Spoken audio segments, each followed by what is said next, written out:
marah, dalam keadaan nggak moody, dalam keadaan yang penting jadi, itu kan energinya tetap ngeblend ke alat yang akan kita bikin. Itu yang akhirnya banyak diremehkan.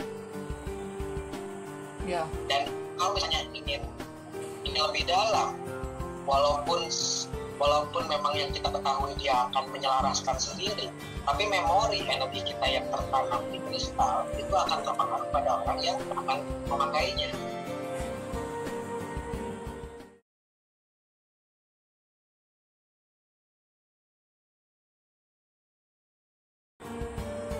Dan ini banyak hal kayak ini yang banyak yang nggak apa-apa lah, ya oke lah, nggak bisa maksa. Mereka itu kan secara personal ya, mereka nggak aja kalau kristal itu sebenarnya benda hidup, sama seperti tanah. Ya. Dan dia pertumbuhannya pun macam-macam. Ada yang pertumbuhan secara fisiknya yang kelihatan, misal di kalsit itu pertumbuhan secara fisiknya kelihatan banget, dia bisa tambah tinggi, tambah lebar juga, tambah nyebar juga, kayak gitu. Bisa juga yang pertumbuhannya itu di warnanya berubah sesuai dengan kebutuhan jika sudah selaras. Kalau nggak selaras ya, dan apalagi kalau pas dia lagi ngambek atau dia berontak, apalagi itu gawat, kacau sih. Itu sih. Iya gitu. Karena banyak orang yang maksa. Saya pernah ngomong-ngomong soal kristal, saya pernah mempunyai konsumen yang notabene konsumennya ini dia selalu berlatih yang namanya tenaga dalam metafisik. Dia membeli kristal, namun beberapa kali kristalnya itu kusam lah ya kalau secara warna. Dia capek untuk menyelaraskan dirinya dengan si punya, dan dengan mudahnya patah, jadi pecah dia. Artinya kan kalau kamu, saya pasti udah paham kenapa pecah tanpa sebab, itu kan udah jelas gitu. Kalau dia aku sih ya kusam atau patah tanpa sebab itu bukan selalu jadi patokan sih. Kudu dilihat lagi, ya harus dilihat lagi benar-benar, karena warna yang cerah pun gitu belum tentu itu pertanda selaras gitu sih. Iya. Ini dia istilahnya apa ya? Karena saya tidak seprontal dirimu gitu. Akhirnya saya cuma bilang, oh iya Kang, gitu. Mungkin memang energi Akang terlalu besar, jadi si kristalnya nggak bisa nampung gitu aja jadinya. Padahal kalau ditelusuri, ia mencoba untuk menyelaraskan si energi yang mungkin dia melatihnya entah seperti apa. Akhirnya mungkin kacau energi di dalam. Terus dia mencoba menyelaraskan dan nggak kuat karena masih terlalu ngeyel si empunya ini. Dia tidak membaca sinyal yang si kristal berikan. Ya, kita kan yang kita ketahui kan, ketika kita mempunyai kristal baru, otomatis kita mencoba menyelaraskan, mencoba bonding, mengkoneksikan dengan si kristal yang kemudian kita kerjasama dengan dia kan? Sebagai partner, kerjasama sebagai partner. Jadi dia bukan hanya sebagai alat yang bisa kita suruh-suruh, tapi kita partner. Iya, di titik itu kebanyakan orang yang usil itu nganggap dirinya itu bos. Jadi dia nganggap kristal itu anak buahnya. Lu harus nuruti gue. Lu itu cuma batu, lu harus nuruti gue. Kayak gitu loh gampangnya. Ini yang miss. Sebenarnya partner dan bukan jimat. Apalagi kadang sebaliknya. Kadang menganggap kristal seperti bos. Kalau nggak ada dia, gitu. Ada. Jadi balik-balik gitu. Padahal kita kan partner. We help you, you help me. Gitu. Kita saling membantu. Itu yang akhirnya kadang membuat kristal misalnya mati gitu kan, nggak tahan, tiba-tiba pecah. Yes. And sometimes it's okay to be not okay. Jadi misal kristalnya pas lagi capek atau memang dia ada loh orang yang memang nggak bisa, memang dia nggak cocok sama jenis kristal itu, bukan jenis kristal ya. Tiap butir kristal itu beda sih kalau buat aku. Bahkan satu butir kristal itu kalau sudah patah jadi dua bagian kan. Itu dua bagian yang patah itu tadi bisa aja punya fungsi yang beda itu sih kalau buat aku. Tapi ada juga kan yang berpandangan bahwa kalau kristal udah patah udah pasti dia nggak selaras, sudah harus dibuang atau di grounding atau dijadikan apa semacam pupuk tanaman kan kayak gitu toh. Jadi ditaruh di pinggir tanaman dan lain-lain kayak gitu. Tapi kalau buat aku sih untungnya aku bisa benar-benar memahami yang mana yang memang benar-benar dia udah istilahnya nggak mau dipakai lagi atau nggak bisa dipakai lagi, yang mana dia masih bisa dipakai cuma fungsinya itu sudah beda. Jadi antara patahan satu dengan patahan lainnya itu beda. Iya, karena kan secara kalau aliran energi si kristalnya sendiri ketika patah otomatis kan ada yang membentuk pola baru gitu ya. Itu yang kadang belum dipahami oleh orang lain. Dan kadang yang lucunya kalau misalnya dari lilitan kristal tembaga yang saya sempat bikin gitu kan, ada juga kasus yang tiba-tiba tembaganya berkarat padahal baru seminggu gitu. Dan pemakaian wajar ya itu ya, pemakaian wajar ya, bukan pemakaian kena air terus tiap hari, tiap jam kena air terus, enggak kan, kena hujan, wajar kan pemakaiannya. Alasannya itu. Tapi kalau misalnya saya coba dibandingkan, ini tembaga itu mungkin kualitasnya atau mungkin kena keringat atau apa, saya kadang membandingkan dengan beberapa rekan atau dengan kristal yang saya sendiri. Saya bilang, kan lilitan saya, tembaga yang dipakaikan ke kristal akar atau teteh gitu kan dengan yang saya, kualitasnya sama. Bahkan kalau untuk usia lilitannya jauh lebih tua punya saya, dan saya tidak pernah lepas. Dibawa mandi, dibawa ya hujan-hujanan, kena sabun, dibawa tidur gitu kan, masih baik-baik saja. Coba selami ada apa, kenapa bisa seperti itu? Kadang-kadang kalau yang saya amati ada yang kesana arahnya, ada yang tiba-tiba misalnya si tembaganya tiba-tiba jadi hitam, nggak berkarat ya tapi jadi hitam gitu. Saya coba telusuri ini apa yang salah, apakah karena memang kristalnya akhirnya kerja rodi misalnya gitu ya, disuruh kerja terus gitu, bukan kerja sama gitu kan, harus ada. Dan memang unik sih soal masalah energi ini, kok kristal gitu, energi kristal dan kita, kristal itu kan paling selaras di planet bumi ya, di planet bumi khususnya. Kristal adalah batuan yang membawa sekitarnya untuk selaras dengan fluktuasi energi bumi. Itu yang paling otot selaras kristal. Makanya banyak dijadikan alat untuk meditasi, untuk yang baru awal awakening terbantu oleh kristal, karena melatih untuk stay di step itu, stay di step fluktuasi energi, khususnya fluktuasi pikiran, biar tetap selaras sama semesta, dibantu oleh kristal. Biasanya di situ. Makanya orang larinya ke kristal dibandingkan ke jenis yang lainnya kayak batu akik atau jam. Orang lebih cenderung ke kristal dulu, ke jenis kristal, karena lebih selaras. Kalau gems itu masih bisa di settingnya lebih mudah. Kalau kristal ketika defaultnya masih tetap ada. Ya intinya sih semua tools apapun itu ya, kristal entah itu bukumu yang bagus itu yang COG gimana sih bacanya, metok banget aku. Bedoknya di bawah juga nggak apa-apa.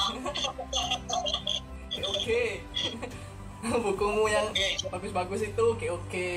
Tentunya itu semua sih cuma sarana aja untuk membawa kita ya bermeditasi. Dan meditasi yang paling nyata itu ya ketika kita bisa benar-benar bermanfaat bagi sesama, bagi diri sendiri dulu, terus bagi sesama, mulai dari circle kita yang terkecil sampai ke yang besar, sampai ke alam semesta. Itu sih kalau buat aku. Jadi bukan buat kaya-kayaan atau gimana gitu kan.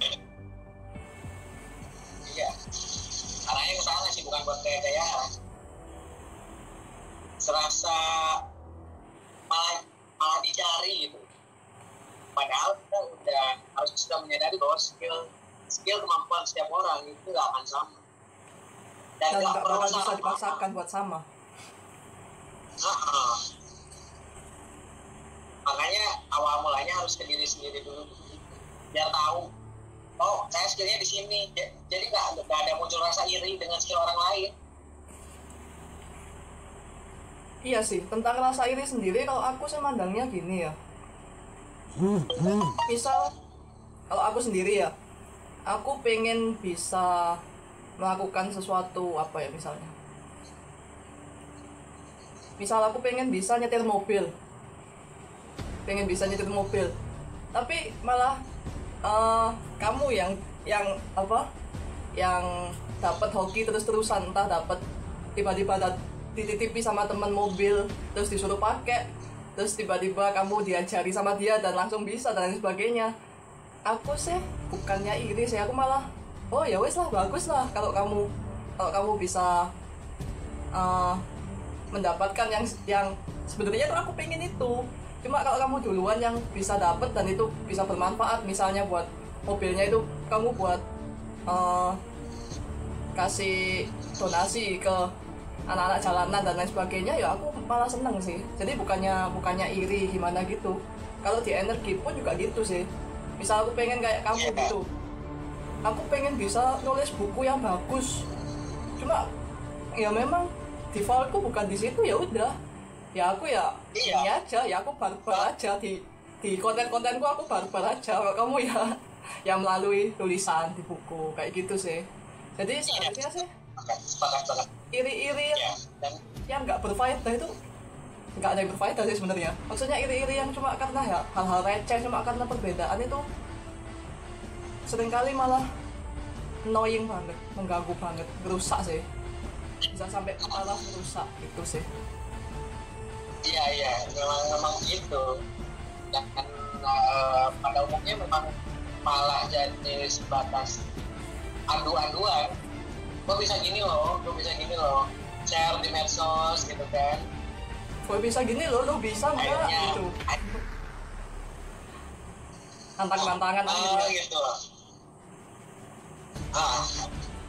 Dan itu pun karena memang yang mulai dipahami itu adalah semakin tinggi tingkat spiritualitas seseorang, padanya semakin paham bahwa kita saling lain.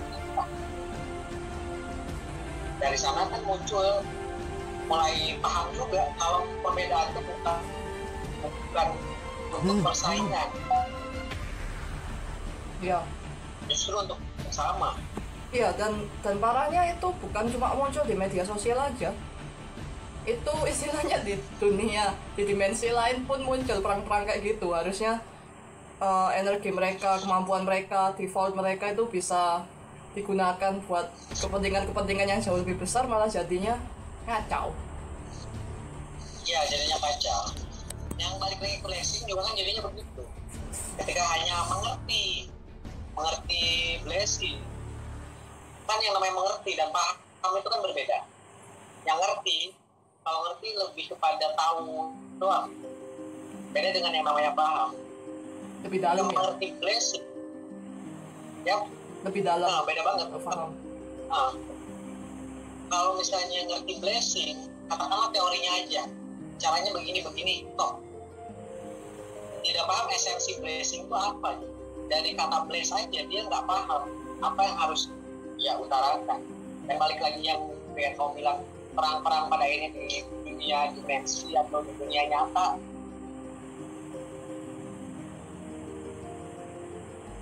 jatuhnya dia dari sana blessing gitu, dan pengen memperlihatkan lah, ini energiku loh, sebesar ini loh energiku loh, pas ketik misalnya gini contoh, blessing dari blessing planet misalnya contoh, blessing Indonesia dari jangan planet, blessing Indonesia dari Surabaya, terus saya dari Bandung coba. Idealnya ketika mulai paham, walaupun misalnya yang namanya energi kita bertumbuhkan di atas, ketemu di satu titik, bukan akhirnya menjadi pertumbukan, tapi saling menyelaraskan dan menyatu dengan tujuan yang sama, bless. Tapi yang terjadi realitanya kebanyakan saat ini yang akhirnya malah merusak fluktuasi energi bumi itu ketika bertemu di atas, mereka saling show off, ini punya gua, dan tanpa mereka sadari di atas itu bukannya ngeblend, bukannya blending, bukannya menyatu, bukannya selaras, bukannya menyelaraskan diri dengan energi fluktuasi bumi, tapi malah saling bertemu, nyari tempat, dan akhirnya kan kacau. Ya, dan itu ego yang main. Ya, itu yang akhirnya membuat kacau, yang membuat rusak. Memang niatnya adalah untuk memang niat blessingnya pasti tulus, saya yakin pasti tulus ingin membantu bumi. Hanya sebelum melakukan blessing tidak menyelam dulu, kita dalam keadaan apa nih, kita membawa energi apa nih. Takutnya misalnya pas lagi kesal masih ke bawah gitu kan, lagi emosi masih ke bawah, lagi sedih masih ke bawah, itu yang akhirnya nyampur ke energinya. Itu makanya harus nol tuh. Ya, harus nol tuh. intinya sih kembali ke titik nol, dalam artian bukan denial ya, bukan denial misalnya kita ngerasa sedih atau marah karena memang terjadi hal-hal yang tidak sesuai dengan ekspektasi atau kebutuhan kita kayak gitu ya. Itu kalau aku sih nggak apa-apa sih, ngerasa kayak gitu nggak apa-apa, tapi benar-benar disadari gitu loh, benar-benar ditelusuri itu apa sih yang bisa kita pelajari dari situ, apa yang butuh kita ambil buat kedepannya itu biar kita bisa lebih baik kayak gitu sih. Dan aku punya contoh sederhana lagi, misal healing orang ya, diminta tolong nih, healing itu bantu nyembuhin orang yang lagi ada masalah atau ada sakit lah gitu ya, sebutannya healing itu guys. Jadi misal aku disuruh buat bantu healing gitu ya, aku benar-benar selidiki dulu, aku benar-benar masuk dulu apakah itu peranku, apakah memang aku ini bisa bantu atau aku malah mengganggu. Kalau masuk ke situ aku malah mengganggu kayak gitu sih. Dan aku pun nggak pernah sembarangan kalau kayak gitu, dan nggak jarang juga aku nolak sih akhirnya, karena itu semua demi kepentingan yang jauh lebih besar gitu loh. Itu semua demi istilah gampangnya demi kemuliaanku sendiri, kemuliaan si orang yang minta tolong buat di healing ini sendiri, dan juga kemuliaannya alam semesta itu sih kalau buat aku sih. Makanya ya hal-hal yang sederhana kayak gitu aja nggak bisa sembarangan gitu loh, karena itu terkait dengan karma, terkait dengan ya memang sebetulnya ada banyak tujuan yang mulia yang tersembunyi di balik dalam tanda kutip cobaan yang dia alami dan lain sebagainya kayak gitu sih sebenarnya. Itu hal yang sederhana aja ya. Apalagi kalau blessing bumi, nge-grid kristal dan lain-lain, wih ya, jauh lebih rumit itu. Nah, hal yang penting yang sering dianggap remeh karena terlihat sangat sederhana akhirnya diremehkan, padahal itu hal yang paling dasar. Ya. Itu karena memang bawaan manusia sih, kebanyakan bawaan manusia tuh pengennya ya, jika ada hal yang dianggap penting itu tuh harus yang terlihat sangat rumit baru dianggap penting. Hampir semua hal yang dasar memang terlihat sangat tidak rumit, padahal kalau di prakteknya ya sama-sama aja rumitnya. Apalagi yang berhubungan sama rasa, apalagi berhubungan sama energi itu kan untuk tapi bisa dirasakan kalau mau ngerasain. Ya, harus bener-bener apa ya, bisa memisahkan gitu loh antara yang mana kebutuhan, keinginan, Nah, kita kebutuhan, rubah keinginan, mindset, rubah apalagi ego, itu sih. ya open mindset bahwa energi itu pun adalah bagian dari kehidupan dan ada itu aja cukup. Ya, pasti apa ya istilah, pasti peka, istilahnya kan gitu. Saya pengen peka apa, peka terhadap cinta gitu. Rata-rata kan orang sama pengen peka tapi pikirannya rumit, disangkanya latihan apa gitu, padahal open mindset aja udah. ya tentang kepekaan, tentang meditasi dan lain sebagainya itu kan sebenarnya nggak ada patokan atau syarat-syarat keberhasilan gitu loh. Syarat keberhasilannya ya cuma satu, ketika kamu melakukannya dengan tulus, ketika kamu melakukannya untuk kepentingan yang memang itu kebutuhannya alam semesta, itu kan udah cukup sebenarnya. Kayak gitu sih, kayak apa ya, kapan hari awal-awal corona itu kacau banget, apa istilahmu, vibrasi, frekuensi, apalah itu kacau banget, parah itu. Ya karena hal-hal yang nonsens kayak gini tapi ngerusak. Iya, karena nge-skip, kalau saya bilang sih karena men-skip. Jadi ketika banyak orang yang akhirnya ingin menjadi pahlawannya ingin menjadi pahlawan alam semesta, alam yang begitu luas ini, tapi dia lupa untuk menjadi pahlawan semesta dirinya. Dia nge-skip keluar,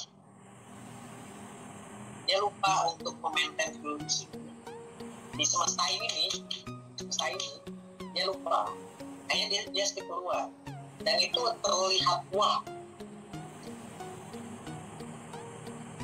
padahal nggak perlu kan, sebenarnya nggak perlu. Karena kalau misalnya kita mau lebih intens lagi membicarakan masalah vibrasi, mengapa antar satu manusia bisa terkoneksi tanpa kita perlu blessing planet bumi gitu ya, bahasa lebaynya, dan merasa ingin turut campur sebagai light workers gitu. Itu kayak label yang begitu wah gitu. Padahal berat banget itu. Padahal berat banget itu. Sumpah berat banget itu. Tapi dianggapnya main-main gitu ya. Kemana pula? Padahal kalau misalnya kita memahami diri sendiri, kita dengan diam seperti ini, kita dengan meditasi sendiri untuk diri sendiri, itu kita udah berkoneksi sama alam. Gak usah aneh-aneh ya? Gak usah aneh-aneh. Kita kan punya, kayak misalnya kayak gini, aduh sih saya nggak ngerti blessing, saya nggak ngerti energi, saya nggak ngerti frekuensi, metafisik, tenaga dalam apapun itu, tapi saya ingin membantu sebagai manusia gitu kan, membantu menjaga bumi misalnya. Ya tahu nggak apa yang selalu saya katakan? Saya selalu katakan, bahagiakan dirimu sendiri aja. Dengan membahagiakan dirimu, dengan memaintain vibrasimu, dengan memaintain fluktuasi energi tubuhmu. Energi tubuhmu tuh di dalam bumi ini, otomatis tanpa kau sadar